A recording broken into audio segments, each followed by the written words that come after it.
আসসালামু আলাইকুম গাইস, আমরা এখন আছি প্রেসিডেন্ট ক্যাফ রুফটপ রেস্টুরেন্ট। এটা অবস্থিত হচ্ছে নারায়ণগঞ্জ সানারবার বাস স্ট্যান্ডের পাশেই এই প্রেসিডেন্ট ক্যাফে রুফটপ রেস্টুরেন্ট অবস্থিত। তো আমরা এটা নিচে অবস্থান করতেছি। তো করে 8 তলায় যাব। তো 8 তলায় হচ্ছে এই রেস্টুরেন্ট।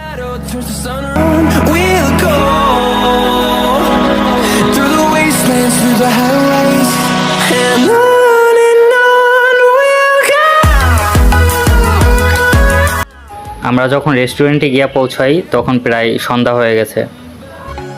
প্রিয়জনকে নিয়ে যদি ঢাকা সিটির একটু দূরে আমরা একদিন অথবা একটি বেলার জন্য বিনোদনের জন্য প্রস্তুত থাকি, তাহলে আমি বলবো আপনারা এই রুফটপ রেস্টুরেন্ট আসুন। কারণ এটা দেখতে যেরকম সুন্দর, তার চেয়ে তাদের ব্যবহার অনেক সুন্দর।